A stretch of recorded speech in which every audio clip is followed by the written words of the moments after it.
দর্শক, বিকেএমএ নির্বাচন নিয়ে নারায়ণগঞ্জ থেকে সরাসরি যুক্ত হচ্ছেন সহকর্মী আহসান সাদিক। সাদিক, ভোট গ্রহণের শেষ পর্যায়ের খবর জানাবেন। ইফতেখার দেড় যুগ পরে কিন্তু বলা যায় যে এক যুগ পরে খুব সুষ্ঠুভাবেই নারায়ণগঞ্জের বিকেএমই নির্বাচন অনুষ্ঠিত হচ্ছে এবং সকাল থেকে কিন্তু আমরা এক ধরনের উৎসব পরিবেশে কিন্তু আমরা দেখতে পাচ্ছি। তো ইতিমধ্যে কিন্তু 272 জন ভোটার যে নারায়ণগঞ্জের, সেই মধ্যে 221 জন ভোটার কিন্তু তাদের যে ভোট সেটি প্রয়োগ করেছেন।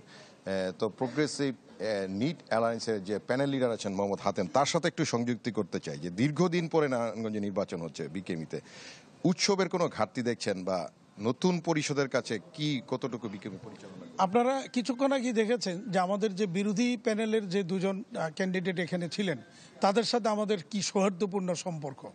টোটাল সারাটা দিন আজকে অত্যন্ত উৎসব মুখর, অত্যন্ত সৌহার্দ্যপূর্ণ এবং উৎসব মুখর আনন্দঘন একটা পরিবেশের মধ্য দিয়ে কিন্তু একটা নির্বাচন হচ্ছে এবং আমাদের ভোটাররা অনেক দিন পরে এইভাবে একটা মিলন মেলায় পরিণত হয়েছে মূলত।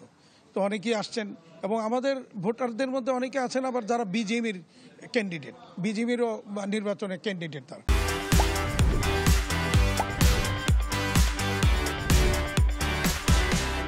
তো তারাও কিন্তু আসছেন আজকে। বিজেপির বিভিন্ন পর্যায়ের নেতৃবৃন্দ আসছেন, তারপরে নারায়ণগঞ্জ চেম্বারের প্রেসিডেন্ট সহ এরকম এফবিসিসির প্রতিনিধি যে হক ভাই এখানে আছেন। মানে আমরা আসলেই দীর্ঘদিন পরে একটা চমৎকার জিনিস আমরা পেয়েছি আজকের দিনটা। এটা মানে অত্যন্ত সুন্দর পরিবেশ, সুন্দর সবকিছু সুন্দরভাবেই এখনো চলছে। এই পর্যন্ত প্রায় আপনারা দেখছেন যে প্রায় 71% ভোট কাস্ট হয়ে গিয়েছে। তো আমরা আশাবাদী যে আরও যে 1.5 ঘন্টা প্রায় সময় আছে, তার মধ্যে আরও 50টা ভোট হলে 80% ছাড়িয়ে যাবে। তো আমাদের প্রত্যাশা যে 80% ভোট আসবে।